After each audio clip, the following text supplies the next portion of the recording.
జ్యోతిష్య శాస్త్రాన్ని మరియు జాతకాలు చెప్పేవారిని నమ్మాలా వద్దా?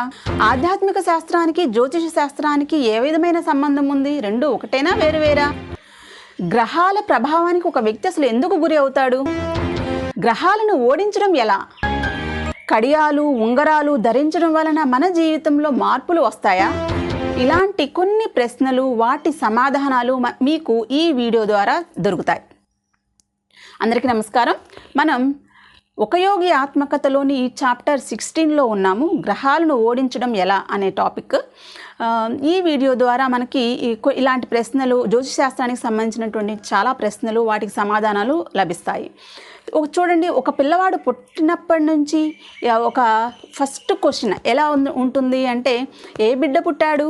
ఆడపిల్ల పుట్టిందా, మగపిల్లవాడు పుట్టాడా అని అడుగుతారు. ఆ నెక్స్ట్ క్వశ్చన్ ఏంటి? ఏ రాశిలో జన్మించాడు, ఏ నక్షత్రంలో జన్మించాడు? ఇలాంటి క్వశ్చన్స్ వస్తాయి.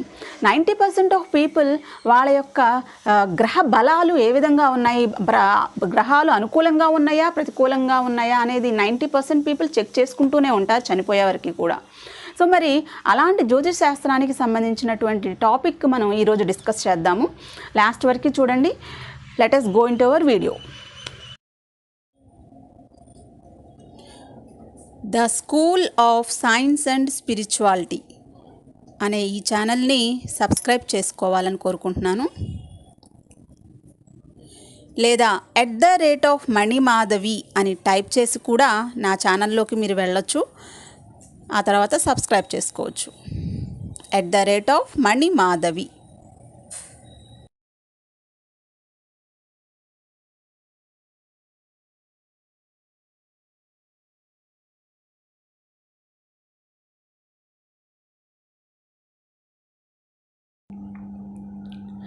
సో చిన్న బ్యాక్ స్టోరీ చూద్దాము. మనం చెప్పుకోవడానికి ముందు ఒక బ్యాక్ స్టోరీ అనేది చూద్దాము. మన ముకుందుడు చిన్నప్పుడు వాళ్ళ ఇంటి దగ్గరలో ఒక సిద్ధాంతి గారు ఉండేవాళ్ళంట. సో ఆ సిద్ధాంతి గారు ముకుందుడితో ఏమన్నారంటే, ముకుంద, నీకు 3 పెళ్ళిళ్ళు అవుతాయి. ఆ 3 పెళ్ళిళ్ళలో 2 భార్యలు చనిపోతారు అని చెప్పేసి చెప్తారంట. దాంతో మన ముకుందుడు డీలా పడిపోతాడనమాట. లోపల బాధపడుతూ ఉంటాడు. దానికి తోడు అనంతుడేమో ఒక స్టేట్మెంట్ ఇస్తారు. ఏమని అంటే, ఇదిగో నీ జాతకంలో హిమాలయాలకు వెళ్ళిపోతావు, నువ్వు 3 సార్లు పారిపోతావు, మళ్ళీ మేము బలవంతంగా తీసుకొస్తాము అని చెప్పేసి ఉంది. అది జరిగింది కదా, అది జరిగింది కాబట్టి ఇది కూడా ఖచ్చితంగా జరుగుద్ది అని చెప్పేసి వాళ్ళ అనంతన్నయ్య చెప్తారనమాట. దాంతో ఇంకా బాధపడుతూ ఆయన, ఎందుకంటే ఆయనకి ఇష్టం లేదు, అసలు పెళ్లి చేసుకోవడం అనేది ఇష్టం లేదు, ఆయన సన్యాసం తీసుకోవాలి అన్న ఆలోచనతో ఉన్నారు. అయితే అలాంటి టైంలో భగవంతుడి మీద ప్రేమే జాతకం కాగితాలు ఉంటాయి కదా, ఆ జాతకం కాగితాలు తీసుకొచ్చేసి దాన్ని తగలబెట్టేసి ఆ బూడిదని ఒక సంచిలో పోసి దానిపైన రాస్తారనమాట. నా పూర్వజన్మ కర్మ ఫలితాలు నన్ను ఏ విధంగానూ బాధించవు అని చెప్పేసి కాగితం మీద రాసేసి అక్కడ పెట్టి ఆయనకు కనిపించేలాగా రోజు చూస్తూ ఉంటారనమాట. అనంతడేమో ఎగతాళి చేస్తాడు. నువ్వు అలా కాల్చి జాతక చక్రం కాల్చినంత మాత్రాన అదే నిజం అబద్ధం అయిపోదుగా అని చెప్పేసి చెప్తూ ఉంటాడు. అయితే వాళ్ళు ముకుందుడి యొక్క చిన్నప్పుడు 3 సార్లు వాళ్ళు మ్యారేజ్ చేయాలి అన్న ప్రయత్నం అనేది జరిగిందనమాట. వాళ్ళ నాన్నగారు ముకుందుడికి పెళ్లి చేస్తే ఆయన ఈ హిమాలయాలకు వెళ్ళిపోవడం, అది అటు ఇటు పారిపోవడం, లేకపోతే ఈ సన్యాసం తీసుకొని ఆలోచన నుంచి బయటపడతాడని చెప్పేసి వీళ్ళు ప్రయత్నం చేస్తారనమాట. అలా 3 సార్లు ప్రయత్నం అనేది చేస్తారు. కానీ ముకుందుడికి ఏంటి అంటే, ఈ జ్యోతిషాలు లేకపోతే ఈ ప్రయత్నాల కంటే కూడా దేవుడి మీద ముకుందుడికి ఉన్నటువంటి ప్రేమ అభావం అనేది చాలా గొప్పది, చాలా ఎక్కువ అని చెప్పేసి ఆయన బలంగా నమ్మి దాని మీదే ఉన్నారు. కాబట్టి ఎలాగోలా వాటి నుంచి తప్పించుకుంటారనమాట. ఆ 3 సార్లు వాళ్ళ ప్రయత్నం అనేది ఈయన ఫెయిల్ అయ్యేలాగా చేస్తారు.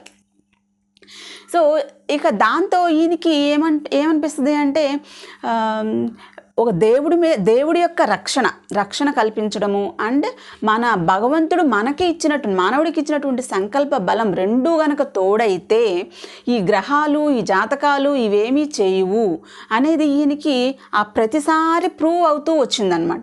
సో అలా ఒక గతంలో మనం చేసినటువంటి తప్పులు కానీ ఏదైనా పాపాలు కానీ ఏవైనా ఉంటే గనక అవి మనల్ని ఏమీ చేయవు, వాటి చేతిలో మనం కీలు బొమ్మలం కాము అని చెప్పేసి ముకుందుడు బలంగా నమ్ముతున్నాడు. సో ఇలాంటి టైంలో బలంగా నమ్ముతున్న టైంలో తెలుసు కదా, మనం యుక్తేశ్వర్ గారు ఏంటి, యుక్తారు ఏది ఊరికే అనరు, అంటే ఏదో ఒకటి చెప్పారు అనేది మన ముకుందుడికి తెలుసు. అప్పుడు గురువుగారు ఏం చెప్తారంటే, ముకుంద నువ్వు ఒక దండకడియాన్ని ధరించు అని సలహా ఇస్తారనమాట గురువుగారు. ముకుందుడు వెంటనే గురువుగారు నాకు అసలు వాటి మీద నమ్మకం లేదు, ఎందుకంటే ఈయనకి ఆ గ్రహాలను నేను ఎదుర్కోగలను, ఆ వాటి ఏమీ చేయవు, భగవంతుడి యొక్క శక్తి మనలో ఉన్నంతసేపు అవేమీ చేయవు అని ఈయన బలంగా స్ట్రాంగ్గా ఉన్నారు. బట్ వాళ్ళ గురువు గారే చెప్తున్నారు ఏమని, నువ్వు ఒక దండగడియం నేసుకో అని చెప్పేసరికి ముకుందుడు ఏమంటాడంటే, నాకు వాటి మీద నమ్మకం లేదు అనేస్తాడు. బట్ వాళ్ళ గురువుగారు చెప్పారు కాబట్టి సంథింగ్ అందులో ఏదో ఉంది అని చెప్పేసి ఆయన కొన్ని క్వశ్చన్స్ గురువుగారిని అడగడం జరుగుతుంది అనమాట. ఇప్పుడు ఆ క్వశ్చన్స్ మన ముకుందుడు అడిగినటువంటి క్వశ్చన్స్, వాటికి ఆన్సర్స్ మన గురువుగారు అయినటువంటి యుక్తేశ్వర్ గారు ఏ విధమైనటువంటి ఆన్సర్స్ ఇచ్చారు అనేది ఇప్పుడు మనం తెలుసుకుందాం. ఫస్ట్ క్వశ్చన్, జ్యోతిష శాస్త్రాన్ని జాతకాలు చెప్పే వాళ్ళని నమ్మాలా వద్దా? అప్పుడు యుక్తేశ్వర్ గారు ఏమంటారంటే, అసలు జ్యోతిష శాస్త్రం అంటే ఏంటి? గ్రహాల ఉద్దీపనలకు మనిషి యొక్క ప్రతిస్పందనలను వివరించే శాస్త్రమే జ్యోతిషం అని చెప్తారు. అంటే ఇక్కడ మనం ఒక విషయం పట్ల, ఒక జ్యోతిషం లేదా ఈ జ్యోతిషం అనే విషయం పట్ల మనం ఏర్పరచుకోవాల్సింది, జ్యోతిషం అనే కాదు ఏ విషయం పట్ల అయినా సరే మనం ఏర్పరచుకోవాల్సింది ఒక సైంటిఫిక్ లుక్, సైంటిఫిక్ యాటిట్యూడ్. అది నాకు నమ్మకం లేదు, నమ్మకం ఉందా లేదా అనేది కాదు ఇక్కడ ఇంపార్టెంట్. ఆ విషయం పట్ల మనకి ఎలాంటి ఆలోచన ఉంది, సైంటిఫిక్ వే ఆఫ్ ఆలోచన ఏంటి అనేది మనం తెలుసుకోవాలి. అది సత్యమా కాదా, అది నిజమా కాదా అనేది మనం గ్రహించాలి. ఇప్పుడు న్యూటన్ కనుక్కోవడానికి ముందు, న్యూటన్ కనుక్కున్న తర్వాత కూడా మనకి గ్రావిటేషనల్ ఫోర్స్ అనేది ఉంది, గురుత్వాకర్షణ శక్తి తెలుసు కదా. సో ప్రతి వస్తువు, ఈ ప్రపంచంలో ప్రతి వస్తువు కూడా కిందకే పడుతుంది, భూమి వైపుకే పడుతుంది. ఎందుకు అనేదానికి అంతకుముందు ఎవరికీ తెలియదు. బట్ అదొక నియమాన్ని ఏర్పరిచారు మన న్యూటన్ గారు. సో ఆ నియమానికి తెలియడానికి ముందు తర్వాత కూడా ఉంది. సో ఒకవేళ ఈ నియమం కనుక్కున్నాకే మనం పనిచేద్దామని గురుత్వాకర్షణ శక్తి అని అనుకుంటే, భూమి అనుకుంటే కనుక ఈ ప్రపంచ విశ్వం అంతా కూడా అల్లకల్లోలంగా అయిపోయేది అనమాట.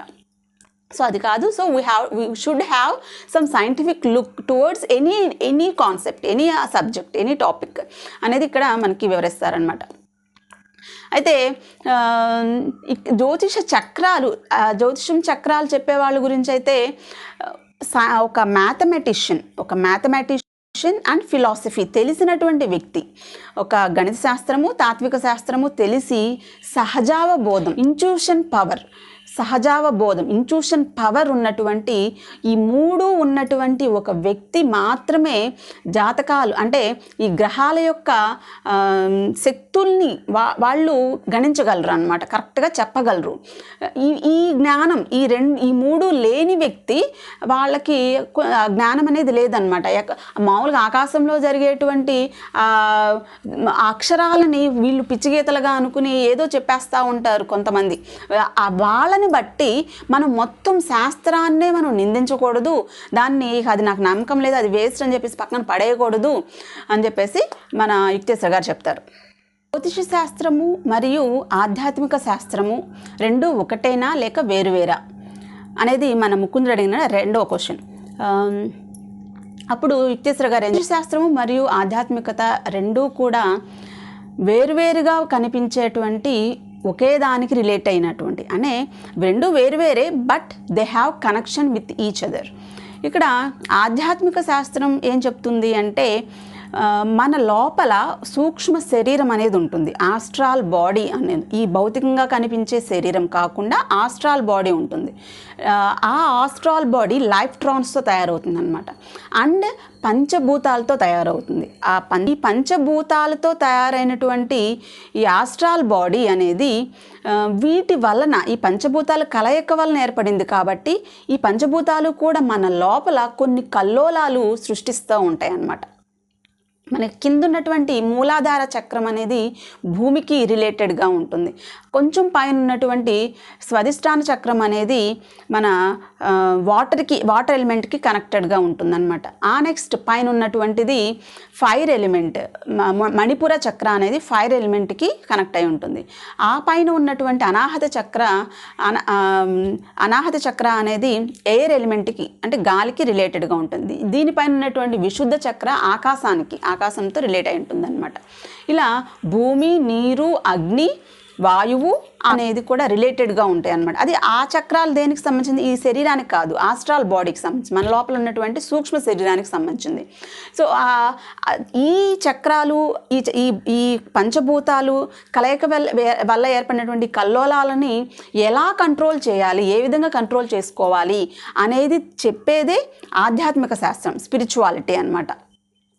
ఇక జ్యోతిష శాస్త్రం ఏంటి? బయట ప్రపంచం, సూర్యుడు, అలాగే మిగిలినటువంటి నక్షత్రాలు, గ్రహాలు, ఇవన్నీ కూడా వాటంతటే అవి కొన్ని రకాలైనటువంటి రేడియేషన్స్ని రిలీజ్ చేస్తూ ఉంటాయి అన్నమాట, రేడియేట్ చేస్తూ ఉంటాయి. సో ఆ రేడియేషన్స్ని మనం ఏ విధంగా తట్టుకోవాలి అనేది తెలిపేది జ్యోతిష శాస్త్రం. ఏ విధంగా వాటిని మనం ప్రతికూలంగా ఉన్నాయి అనుకూలంగా మార్చుకోవడం, అది ఏ విధంగా జరగాలి అనేది తెలిపేది జ్యోతిష శాస్త్రం అనమాట. ఇప్పుడు ఫర్ ఎగ్జాంపుల్ చూడండి, సూర్యుడి నుంచి చాలా రేడియేషన్స్ వస్తాయి. మన కంటికి కనిపించే కిరణాలు కొన్ని ఉంటాయి, విజిబుల్ రేస్ కొన్ని ఉంటాయి, ఇన్విజిబుల్ రేస్ కొన్ని ఉంటాయి, gamma rays, UV rays, ultraviolent rays, ఇవన్నీ వస్తాయి, సూర్యుడి నుంచి వస్తాయి. అయితే ఈ వాటికి ఇప్పుడు కొంతమంది బయటికి వెళ్ళంగానే స్కిన్ అంతా టోన్ మారిపోతూ ఉంటుంది. సో కొంతమందికి వాళ్ళు ఎంత ఎండలో తిరిగినా బాగానే ఉంటుంది, అది వాళ్ళ యొక్క రియాక్షన్ అనమాట. అదేవిధంగా యూవీ రేస్ ఉంటాయి, యూవీ రేసు, గామా రేసు మన బాడీలో కొంతమందికి బాడీలో క్యాన్సర్ సెల్స్ని డెవలప్ చేస్తూ ఉంటాయి. ఆ బాడీ రియాక్ట్ అవుతుంది ఆ రేడియేషన్స్కి. సో అట్లా ఒక్కొక్కరికి ఒక్కో రకంగా ఉంటుంది. ఈ ప్రభావాలని మనం ఏ విధంగా ఎదుర్కోవాలి, ఇలాంటి ప్రభావాలను ఏ విధంగా ఎదుర్కోవాలి అని చెప్పేది జ్యోతిష శాస్త్రం. సో ఇంటర్నల్గా ఈ రెండింటికి అయితే కనెక్షన్ అయితే ఉంటుందన్నమాట. Spirituality is more than astrology. Astrology అనేది చిన్నది, స్పిరిచువాలిటీ అనేది పెద్దది. ఎందుకంటే ఆస్ట్రాలజీలో మనకేం చెప్తున్నాము, సూర్యుడు, నక్షత్రాలు, గ్రహాలు, వీటి యొక్క ప్రభావం మాట్లాడుతున్నాం. అయితే వీటన్నిటినీ సృష్టించింది ఎవరు? సృష్టికర్త. ఆ సృష్టికర్త గురించి తెలుసుకునేది స్పిరిచువాలిటీ. సో ఈ గ్రహాలని సృష్టించిన సృష్టికర్త గురించి మనం ఆ స్పిరిచువాలిటీలో తెలుసుకుంటున్నాం. కాబట్టి spirituality is greater than astrology. గ్రహాల ప్రభావానికి ఒక వ్యక్తి ఎందుకు గురవుతాడు? గ్రహాలు యాక్చువల్గా ఈ బయట ఉన్నటువంటి గ్రహాలు, మనకి సూర్యుడి చుట్టూ అన్ని గ్రహాలు తిరుగుతాయి. మన సూర్యుడి చుట్టూ భూమి తిరుగుతుంది, దానికి 1 సంవత్సరం కాలం పడుతుంది కదా. సో భూమి సూర్యుడి చుట్టూ తిరగడానికి 1 year పడుతుంది. ఈ 1 yearకి ఈ ఒక్క భ్రమణం పూర్తి చేయడానికి, 1 rotation పూర్తి చేసే టైంకి మనిషి యొక్క ఆత్మ, శరీరము మరియు మనస్సు, ఈ మూడిటి యొక్క శుద్ధీకరణ జరుగుతుందన్నమాట. ఈ జరిగినప్పుడు కొన్ని సూక్ష్మ కిరణాలు అనేవి, విశ్వకిరణాలు అనేవి ఈ పూర్తి భ్రమణం చెందించడానికి ఈ పర్టికులర్ టైంలో ఒక రౌండ్ కంప్లీట్ అయ్యేసరికి వాటి నుండి వచ్చేటువంటి కిరణాలు, విశ్వకిరణాల వలన మన బాడీ, మైండ్ అండ్ సోల్ ఈ 3 కూడా ప్యూర్ అవుతాయి అన్నమాట. శుద్ధీకరణ అనేది జరుగుతుంది. సో న్యాచురల్గా అది జరుగుతుంది. ఒకవేళ గనక అంటే మనం ప్యూర్ కాదా అంటే ఎస్, మనం భూమి మీద ఉన్నాము అంటే మనం కొన్ని అలవాట్లతో, కొన్ని హ్యాబిట్స్తో, కొన్ని బ్యాడ్ కర్మాస్తో, గతంలో చేసినటువంటి కర్మల వల్ల మనం బందీ అయి ఉన్నాం అన్నమాట. సో అందుకని శుద్ధీకరణ అనేది మనకి అవసరం. ఆ శుద్ధీకరణ జరిపేది ఆల్రెడీ విశ్వం, భగవంతుడు ఆ ప్రాసెస్ ఆల్రెడీ జరిపిస్తాడనమాట. సో విశ్వకిరణాలు మనల్ని ప్యూరిఫై చేస్తాయి, కాస్మిక్ రేడియేషన్స్ మనల్ని ప్యూర్ చేస్తాయి అన్నమాట. ఫర్ ఎగ్జాంపుల్, ఒకవేళ మన శరీరం ఏమో రోగాలతో అన్హెల్దీ హ్యాబిట్స్ వల్ల రోగాలు వచ్చేసి డిసీజెస్తో మనం ఉన్నాం, లేదా యాక్సిడెంట్స్ జరిగి మూలపడి ఉన్నాం. సో అలాంటి టైంలో ఈ శరీరం అండ్ మనసేమో ఏ విధంగా ఉంది, నిరాశతో ఉంది, అజ్ఞానంలో ఉంది, చాలా దుఃఖం బాధపడుతూ ఉంది. సో ఈ విధంగా ఉందనుకోండి, అట్లాంటి టైంలో అండ్ సోల్ కూడా భగవంతుడి యొక్క ఆలోచన లేకుండా ఏదో ట్రాన్స్లో మాయలో మునిగిపోయి సుఖాల్లో మునిగిపోయి ఉంటే, సో ఈ విధంగా గనక ఉంటే అప్పుడు జనరల్గా జరిగే ప్రాసెస్ ఏదైతే ఉందో ఆ ప్యూరిఫికేషన్ ప్రాసెస్ అనేది ఆగిపోద్ది అనమాట, స్టక్ అయిపోద్ది అనమాట. సో కాస్మిక్ రేడియేషన్స్ అనేవి మన లోపలికి వెళ్ళవు. అంటే ఏమవుతుంది ఇక్కడ, ఆ శుద్ధీకరణ జరగట్ల, ప్రాసెస్ జరగట్ల. అంటే విశ్వ నియమం అనేది ఉల్లంఘించబడింది. ఆధ్యాత్మిక నియమాలు అనేవి ఆపేసాయి, జరగట్ల, ఆగిపోయినాయి. సో విశ్వ నియమాలు ఆగిపోయినాయి కాబట్టి మనం ఆ పర్టికులర్గా గ్రహాల నుండి వచ్చేటువంటి కొన్ని రేడియేషన్స్ ఎఫెక్ట్కి ప్రభావానికి మనం గురవుతూ ఉంటాం అన్నమాట. ఇప్పుడు ఫర్ ఎగ్జాంపుల్ ఇప్పుడు మహాభారతంలో చూద్దాము. మనకి కౌరవులు ఉన్నారు అండ్ వాళ్ళ మావయ్య శకుని గారు మన కౌరవుల్ని ఇన్ఫ్లుయెన్స్ చేస్తూ ఉంటారు. నువ్వు ఆ విధంగా ఉండి ఈ విధంగా ఉండి. యాక్చువల్గా ఆయనకి ఆలోచనలు ఉన్నాయా లేవా అనేది తెలీదు, కానీ ఈయన చెప్పడం వలన ఈయన ఇన్ఫ్లుయెన్స్ అవుతున్నారు. అంతేగాని సహజంగా ఆయనకి ఉన్నాయా లేవా అనేది మనం చెప్పలేం. So he's getting influenced. ఎందుకు ఇన్ఫ్లుయెన్స్ అవుతున్నారు, దానికి రీజన్ ఏంటి అంటే బికాస్ ఆఫ్ హిస్ బ్యాడ్ కర్మ. ఆయన గతంలో చేసినటువంటి కొన్ని బ్యాడ్ హ్యాబిట్స్, బ్యాడ్ కర్మ వలన ఆ రిజల్ట్ అనేది ఈయన ఇన్ఫ్లుయెన్స్ చేయడం వల్ల జరుగుతుందే కానీ ఆయనకి స్వతహాగా అలా లేదు, లేదా శకుని గారు కావాలని చేయడం అనేది కాదు. ఇప్పుడు ఆయన నేచర్ అది ఇన్ఫ్లుయెన్స్. ఈయన ఇలా చెప్పడం వల్ల ఆయనకి మంచి జరుగుద్దనే ఉద్దేశంలోనే ఉన్నారు కానీ వేరేగా కాదు కదా. So he's getting bad. అయితే అనేవాళ్ళు గ్రహాలు ఆ గ్రహం మనల్ని ఆ రేడియేషన్స్ వాళ్ళ నుంచి వచ్చి, అది నేచర్, ఆ రేడియేషన్స్ అనేవి అలా వస్తూ ఉంటాయి. దానికి మనం బ్యాడ్గాను తీసుకుని రెస్పాండ్ అవ్వడం అనేది ఇట్స్ అవర్ కర్మ. అది మనం గతంలో చేసుకున్నటువంటి మన అలవాట్లు అనమాట. అవి ఆల్రెడీ అంటే పూర్వజన్మలో కావచ్చు, ఇప్పుడైనా కావచ్చు, గతంలో మనం విశ్వంలోకి కొన్ని మన కర్మాస్, మన హ్యాబిట్స్ని విశ్వంలో అవి ఉంటాయి అన్నమాట. సో అవి ఎఫెక్ట్ చేస్తాయి మనల్ని. సో వాటి నుండి మనం బయటపడాలన్నమాట. సో అయితే ఇంకా మన ఇంటర్నల్గా చూస్తే కనుక ఎలా అయితే సూర్యుడి చుట్టూ మిగతా గ్రహాలు తిరుగుతూ ఉంటాయో అదేవిధంగా మన ఆధ్యాత్మిక కన్ను అనేది ఉంటుంది. సో ఈ ఆధ్యాత్మిక కన్ను చుట్టూ, ఈ సహస్రారంలో ఉన్నటువంటి ఆధ్యాత్మిక కన్ను ఆ థర్డ్ ఐ చుట్టూ మిగతా 5 గ్రహాలు కూడా, మిగతా 5 గ్రహాలు, ఇది 6వ గ్రహము, ఇక్కడ మన లోపల ఉన్నటువంటి 6వ చక్రం ఇది. ఈ 6వ చక్రం చుట్టూ కూడా మిగతా 5 చక్రాలు కూడా తిరుగుతూ ఉంటాయి అన్నమాట. సో ఆ విధంగా బయట ఉన్నటువంటి సోలార్ సిస్టము, మన లోపల ఉన్నటువంటి సోలార్ సిస్టము మధ్య ఒక సమన్వయం, ఒక కనెక్షన్ అనేది ఉంటుందన్నమాట. నార్మల్గా ఆ బయట నుంచి వచ్చేటువంటి శక్తులు, సూక్ష్మ బలాలు అండ్ మన లోపల ఉన్నటువంటి సూక్ష్మ బలాలు, ఈ రెండింటి మధ్య ఉన్న ఒక సమన్వయం అనేది ఏర్పడాలి. సమన్వయం అనేది సహజంగానే ఉంటుంది. ఆ సమన్వయం సహజంగా లేకపోతే, అది ఆ రెండింటి మధ్య ఇన్హార్మనీ వస్తే గనక, బ్యాలెన్స్ అనేది లేకపోతే గనక ఈ కాస్మిక్ ఎనర్జీ, ఈ బయట ఉన్నటువంటి cosmic energy, internal cosmic energy అనేది కలిస్తే మనం ప్యూరిఫికేషన్ జరుగుతుందన్నమాట. మన లోపల శుద్ధీకరణ జరుగుతుంది. ఒకవేళ మనం ఎక్కువగా బాధపడుతూ, నిరాశతో, ఆలోచనలతో, వేర్వేరు ఆలోచనలతో సుఖాల్లో మునిగిపోయి అండ్ వీటి యాక్సిడెంట్స్ అండ్ హెల్త్ ఇష్యూస్ వల్ల మనం బాధపడుతూ ఉన్నామనుకో, ఈ ప్రాసెస్ అనేది ఆగిపోతుంది. దెన్ స్టార్ట్స్ మనం ఇక అప్పుడు ఆ ఎఫెక్ట్ ఉంటుందన్నమాట. ఆ ప్రభావం అనేది మనం గురవుతూ ఉంటుంది. అసలు శుద్ధీకరణ ప్రాసెస్ అనేది జరగాలి, సహజంగానే అది జరగాలన్నమాట. ఇక నెక్స్ట్ క్వశ్చన్ ఏంటి అంటే, గ్రహాలను ఓడించడం ఎలా మనం ఏ విధంగా ఓడించాలి. నిజానికి ఒక పసిబిడ్డ పుట్టంగానే ఆకాశంలో కొన్ని సందేశాలు అనేది క్లియర్గా కనిపిస్తాయి అన్నమాట. ఆ సందేశాలను చూసి ఒక మంచి మ్యాథమెటిషియన్, ఫిలాసఫీకి సహజావబోధం ఉన్నటువంటి ఒక వ్యక్తి ఆ చార్ట్ని గీస్తాడనమాట. జాతక చక్రం అంటాం. సో ఆ చార్ట్ని గీస్తాడు. అయితే యాక్చువల్గా ఈ జాతక చక్రాలు ఇవన్నీ అతని యొక్క ఏంటంటే బ్యాడ్ కర్మాలని బట్టి, ఆకాశంలో ఉన్నటువంటి అతను చేసిన పాస్ట్ కర్మాలు ఏ విధంగా ఉన్నాయో అనే దాని మీద బేస్ చేసుకుని అక్కడ ఆకాశంలో సందేశాలు వస్తాయి.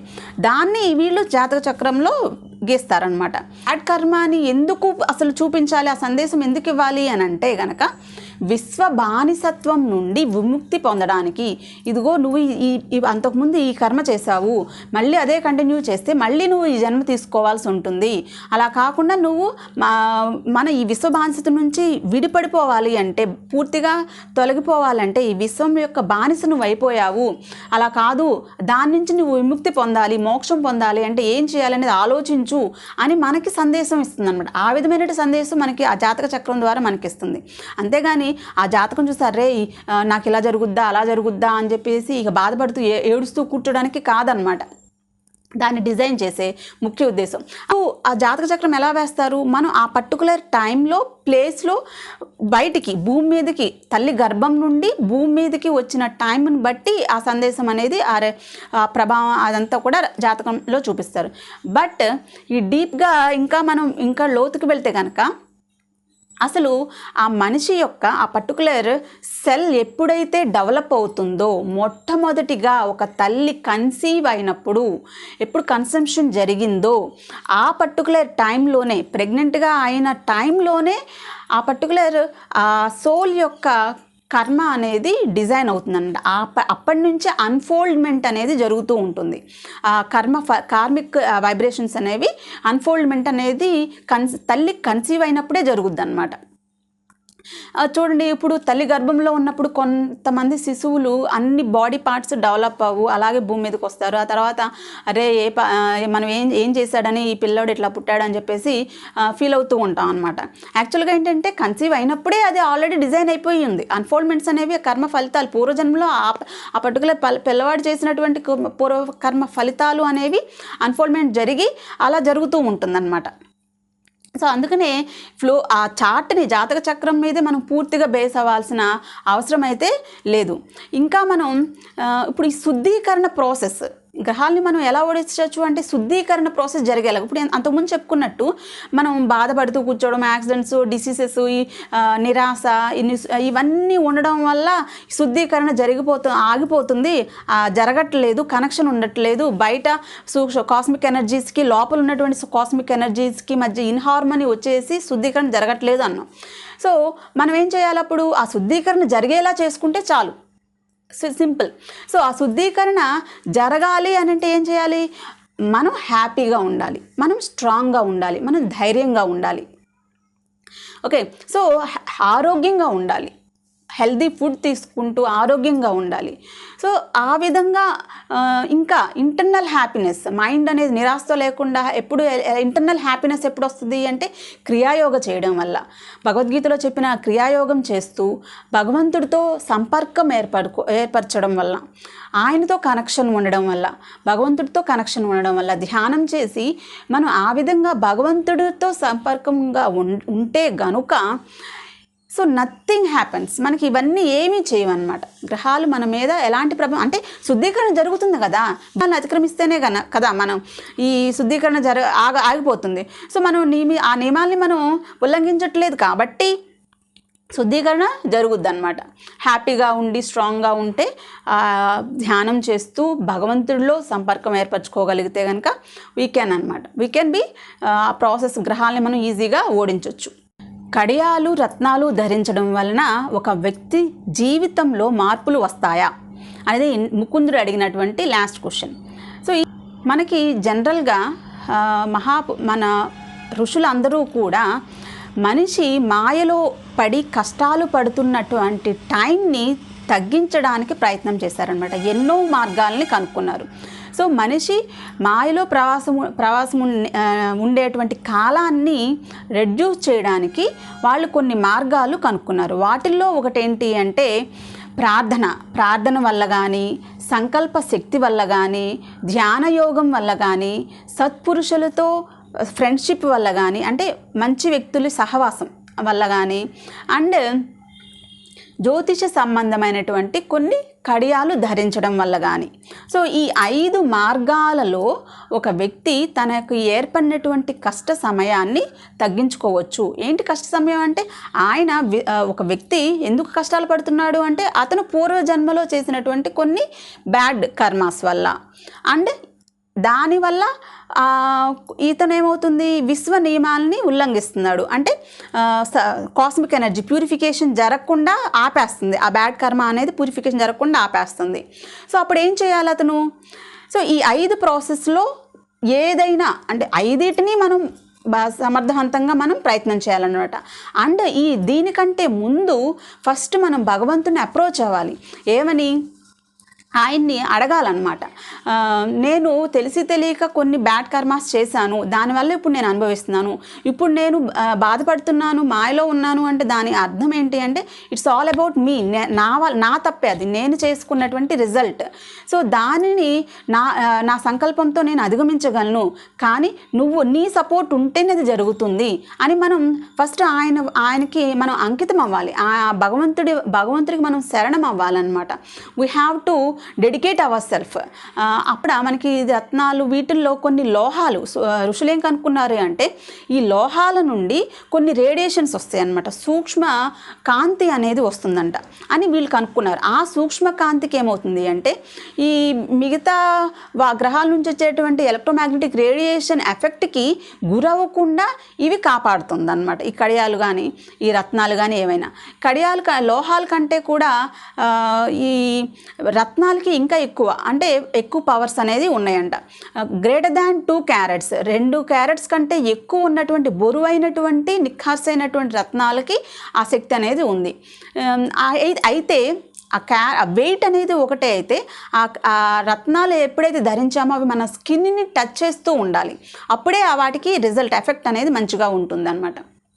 యాక్చువల్గా చూడండి, ఒక పిడుగు పడి ఇల్లు కూలిపోతుంది. సో దాన్ని రెడ్యూస్ చేయడానికి, దాన్ని తప్పించడానికి అక్కడ రాగి స్తంభాన్ని ఒకటి ఏర్పాటు చేస్తారనమాట ఇళ్ళ దగ్గర. సో ఆ పిడుగుపాటి దాన్ని తట్టుకోవడానికి ఏ విధంగా అయితే చేస్తారో ఈ కడియాలు ఈ రత్నాలు కూడా మన శరీరం అనే దేవాలయాన్ని రక్షిస్తాయి అన్నమాట. అంత పిడుగుబాటు లాంటి కొన్ని కష్టాలు మన మీద పడినప్పుడు దాన్ని మనం తట్టుకునే శక్తిని మనకి ఇస్తాయి. ఈ విధంగా మన ముకుందుడి యొక్క డౌట్స్ అన్నీ క్లారిఫై అవుతాయి అన్నమాట యుక్తేశ్వర్ గారి వల్ల. అలా క్లారిఫై అయిన తర్వాత, సరే గురుదేవా, మీరు నన్ను కడియం వేసుకోమన్నారు కదా, నేను ధరిస్తాను. ఆ కడియము గ్రహాలని ఓడించడం అనే ప్రాసెస్ ఏదో బాగుంది, నేను అది చేస్తాను, సక్సెస్ఫుల్గా నేను చేస్తాను, ఆ కడియం చెప్పండి ఏం చేయమంటారు అని చెప్పేసి ముకుందుడు యుక్తేశ్వర్ గారిని అడుగుతారు. అప్పుడు యుక్తేశ్వర్ గారు యాక్చువల్గా సహజంగా అయితే వెండి అండ్ బంగారం, రాగి, ఈ 2 కూడా, ఈ 3 సిల్వరు, గోల్డ్, కాపర్, ఈ 3 కలిసినటువంటి కడియాన్ని మామూలుగా వేసుకోమంటా అని చెప్తాను నేను. కానీ ఒక నిర్దిష్ట ప్రయోజనం కోసం, పర్టికులర్ అడ్వాంటేజ్ కోసం నేను వెండి మరియు సీసంతో తయారు చేసిన కడియాన్ని సంపాదించాలి, నువ్వు అది వేసుకోవాలి నువ్వు అని చెప్పేసి చెప్తారనమాట. ఏంటి గురుదేవా పర్టికులర్ ప్రయోజనం అంటున్నారు, పర్టికులర్గా అంటున్నారు, ఎందుకు అని చెప్పేసి ముకుందుడు అడుగుతారు అన్నమాట. అప్పుడు చెప్తారు, నువ్వు ఒక 1 మంత్ తర్వాత నీకు లివర్ డిసీజ్ అనేది వచ్చే అవకాశం ఉంటుంది. అది నీకు మామూలుగా అయితే 6 మంత్స్లో అది నయమవుతుంది. ఆ 6 నెలల కాలాన్ని తగ్గించడానికి ఈ కడియాన్ని నేను వేసుకోమంటున్నాను అని చెప్పేసి చెప్తారు. సరే అలా చెప్పి కొన్ని ఇన్స్ట్రక్షన్స్ కూడా ఇచ్చి మన యుక్తేశ్వర్ గారు కాశీకి వెళ్తారు. శ్రీరాంపూర్లో ఉన్నారు కదా ప్రజెంట్ వాళ్ళు. సో శ్రీరాంపూర్ నుంచి కాశీకి వెళ్తారనమాట. అలా కాశీకి వెళ్ళిన తర్వాత యుక్తేశ్వర్ గారు ఇక్కడ ముకుందుడేమో కాలేజు ఈ వ్యవహారాలు ఆశ్రమంలో ఉంటూ ఆ విధంగా ఆయన కార్యక్రమాలు చేసుకుంటూ ఉన్నారు. ఇక అట్లా ఈ కడియం అయితే వేసేసుకున్నారు. మామూలుగా దాని గురించి మర్చిపోయారు. గురువుగారి సంభాషణ అదంతా కూడా నార్మల్ అయిపోయింది. ఆయన పనులు ఆయన చేసుకుంటూ ఉన్నారు. కరెక్ట్గా నెల తర్వాత గురువుగారు ఈ డిస్కషన్ వచ్చిన 1 మంత్ తర్వాత ముకుందుడికి తన యొక్క లివర్ దగ్గర, కాలేయం దగ్గర నొప్పి అనేది మొదలవుతుందన్నమాట. ఆ నొప్పితో ఆయన చాలా బాధపడతారంట. సో బాగా బాధపడి గురుగారు గుర్తొస్తారు, గురుగారి దగ్గరికి వెళ్ళాలి అనుకుంటారు. కానీ ఈయన ఏంటి, సరే ఆల్రెడీ మనకి కడియం ఇచ్చారు గురుగారు, మనం దాన్ని ఓర్పుగా వెయిట్ చేద్దాము, ఆయన ఎందుకు డిస్టర్బ్ చేయడము అని చెప్పేసి కొంచెం ఓర్పుగా ఉంటారు. అట్లా 24 days అయిపోతుంది అనమాట. సో ఇలా 23 days, ఈ 23 days కూడా ముకుందుడు బాధ పడుతూనే ఉంటారు ఆ లివర్ ప్రాబ్లం వలన. ఆ తర్వాత ఇక తప్పేది లేక ఆ రోజు 23rd రోజు కాశీకి ఈయన రైలెక్కి ప్రయాణం చేసేసి అక్కడికి వెళ్తారు, గురుగారి దగ్గరికి వెళ్తారనమాట. ఆ సాయంత్రానికి కానీ ఈయనకి గురువుగారి యొక్క దర్శనం కలుగుదు. అప్పుడు గురువుగారు మెల్లిగా వచ్చి, ఏంటి ముకుందా, నీ కాలేయం సమస్య గురించే కదా నువ్వు వచ్చావు అని చెప్పేసి అడుగుతారు. అవును గురుదేవా, నేను 23 రోజుల నుంచి అసలు బాధపడుతున్నాను, అసలు నేను అస్సలు భరించలేకపోతున్నాను ఈ ప్రాబ్లము అని చెప్పేసి చెప్తే, నేను నీకు పొట్ట ఎక్సర్సైజ్ చెప్పాను కదా, ఆ పొట్ట ఎక్సర్సైజ్ చెయ్యి అని చెప్పేసి చెప్తారు.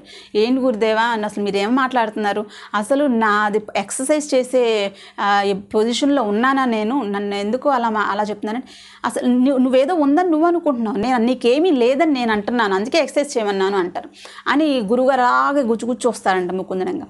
చూసినప్పటికీ ఆ నొప్పి అనేది అక్కడ ఆయనకి మాయమైపోవటం ఈయనకి తెలుస్తుంది అనమాట. సో 24 days తర్వాత, ఆ 24 days అంటే యాక్చువల్గా 6 నెలలు పడాల్సిన బాధ అది 24 రోజులకి కుదించబడింది అనమాట. ఆయన వేసుకున్నటువంటి కడియం వలన, వెండి సీసంతో తయారు చేసిన కడియం వలన 24 daysకి అది కుదించబడింది. సో అట్లా ఈయన నెక్స్ట్ ఇక ఎప్పుడైతే వన్స్ ఆ పెయిన్ అనేది తగ్గిపోయిందో, నేను ముకుందుడు ఎంతటి మహాపురుషుల దగ్గర ఆ సాంగత్యంలో నేను ఉన్నాను అనేది ఈయనకి బాగా అర్థమయ్యి ఆయన పాదాలను పట్టుకోపోతారు. పట్టుకోపోతే యుక్తేశ్వర గారు ఆయన లేపేసేసి, నేను కాదు నీ ఆరోగ్యాన్ని బాగు చేసింది భగవంతుడు, ఆయనకి మనం కృతజ్ఞతగా ఉండాలి, నాకు కాదని చెప్పేసి ఆయన వినయంగా చెప్తారనమాట. సో ఈ విధంగా మన గ్రహాల్ని అనేది ఓడించడం అనేది చాప్టర్ 16 అనేది జరిగింది.